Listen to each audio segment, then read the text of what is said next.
ಮುಖಕ್ಕೆ ಮಾಸ್ಕ್ ಧರಿಸಿದವರನ್ನ ಕಂಡ್ರೆ ಅರೆಸ್ಟ್ ಮಾಡಿ, ಇದು ಅಮೆರಿಕ ಅಧ್ಯಕ್ಷ ಟ್ರಂಪ್ ಹೊರಡಿಸಿದ ಆದೇಶ. ಅಮೆರಿಕಾದಲ್ಲಿ ಆಂತರಿಕ ಸಂಘರ್ಷಗಳು ತೀವ್ರಗೊಂಡಿದೆ. ಇನ್ನು ಅಕ್ರಮ ವಲಸಿಗರ ಬಂಧನದಿಂದ ಭಾರಿ ಹಿಂಸಾಚಾರಗಳಾಗ್ತಾ ಇದೆ.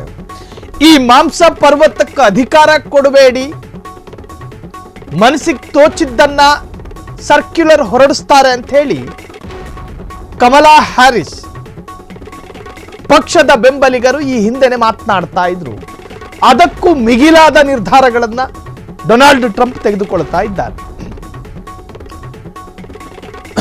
ವಾಹನಗಳಿಗೆ ಬೆಂಕಿ ಹಚ್ಚಿ ಪ್ರತಿಭಟನಾಕಾರರ ಮೇಲೆ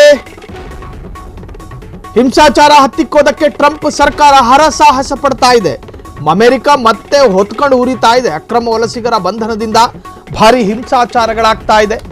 ಲಾಸ್ ಏಂಜಲೀಸ್ ಧಗಧಗಿಸ್ತಾ ಇದೆ. ಬೀದಿಗಿಳಿದ ಸಾವಿರ ಮಂದಿ, ವಾಹನಗಳಿಗೆ ಬೆಂಕಿ, ಪ್ರತಿಭಟನಾಕಾರರ ಮೇಲೆ ರಬ್ಬರ್ ಬುಲೆಟ್ಗಳನ್ನು ಹಾರಿಸಲಾಗ್ತಾ ಇದೆ.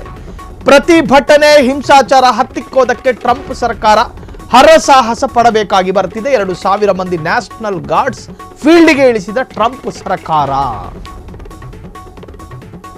ಈ ಹಿಂದೆಯೂ ಕೂಡ ಅಮೆರಿಕಾದಲ್ಲಿ ಯಾವುದಾದ್ರೂ ಒಂದು ಗಲಾಟೆ ಆಗುತ್ತೆ ಅನ್ನೋದಾದ್ರೆ ಅದು ವರ್ಣದ ಹೆಸರಿನಲ್ಲಿ ಆಗ್ತಾ ಇತ್ತು. ಕಪ್ಪು ಮತ್ತು ಬಿಳುಪು, ಕರಿಯರು ಮತ್ತು ಬಿಳಿಯರ ನಡುವೆ ಅಮೆರಿಕಾದಲ್ಲಿ ಯಥೇಚ್ಛವಾದಂತಹ ಸಂಘರ್ಷಗಳು ನಡೆದಿದ್ದಾವೆ. ಈ ಹಿಂದೆ ಪಾಪ ಒಬ್ಬ ಅಮಾಯಕನನ್ನ, ಆತ ಕಪ್ಪು ವರ್ಣೀಯ ಅನ್ನೋ ಕಾರಣಕ್ಕೋಸ್ಕರ ಆತನನ್ನ ವರ್ಣ ನಿಂದನೆ ಮಾಡಿ ಕತ್ತು ಹಿಸುಕಿ ಕೊಲ್ಲಲಾಯಿತು ಒಬ್ಬ ಪೊಲೀಸ್ ಅಧಿಕಾರಿ. ನೀವು ಆ ಸುದ್ದಿಯನ್ನು ಗಮನಿಸಿದ್ದೀರಿ. ಆ ಸಂದರ್ಭದಲ್ಲಿ ಅಮೆರಿಕಾದಲ್ಲಿರ್ತಕ್ಕಂತಹ ಎಲ್ಲ ಕಪ್ಪು ವರ್ಣೀಯರು ಬೀದಿಗಳದು ಪ್ರತಿಭಟನೆ ಮಾಡಿದ್ರು. ಆ ಪ್ರತಿಭಟನೆ ಯಾವ ಹಂತಕ್ಕೆ ತಲುಪ್ತು ಅಂತ ಹೇಳಿದ್ರೆ, ವೈಟ್ ಹೌಸಿನ ಸುತ್ತುವರಿದು ಒಳ ಕೂತಿದ್ದಂತ ಆಗಿನ ಪ್ರೆಸಿಡೆಂಟ್ ಅನ್ನ ಬಾ ಹೊರಗೆ ಅನ್ನೋ ಹಂತಕ್ಕೆ ಬಂದಿತ್ತು ಆ ಒಂದು ಹಿಂಸಾಚಾರ.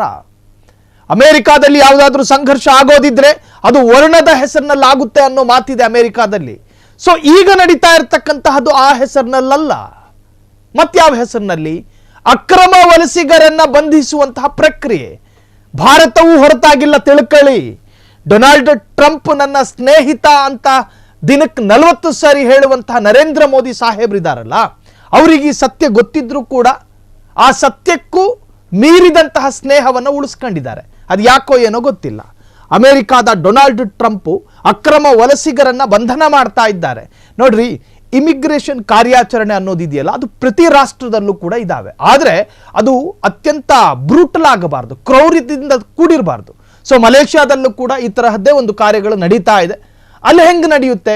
ಅಕ್ರಮ ವಲಸಿಗರನ್ನ ಬಂಧಿಸ್ತಾರೆ ಇಮಿಗ್ರೇಷನ್ ಪೊಲೀಸರು, ಬಂಧನ ಮಾಡಿ ಅವರನ್ನ ನ್ಯಾಯಾಲಯಕ್ಕೆ ಒಪ್ಪಿಸಲಾಗುತ್ತೆ. 1.5 ತಿಂಗಳು ಅವರಿಗೆ ಬಂಧನ ಇರುತ್ತೆ, ಸಾಮಾನ್ಯ ಬಂಧನ.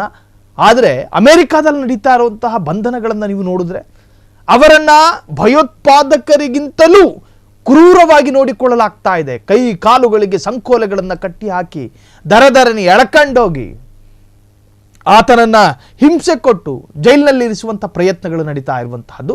ಸೊ ಈ ವಲಸಿಗರ ಪೈಕಿ ಅತಿ ಹೆಚ್ಚು ಜನ ಇರೋದು ಕರಿಯರು. ಇವರನ್ನ ದಂಗೆಗೆ ಪ್ರೇರೇಪಣೆ ಮಾಡಿದ್ದು ಕೂಡ ಅದೇ ವಿಚಾರ.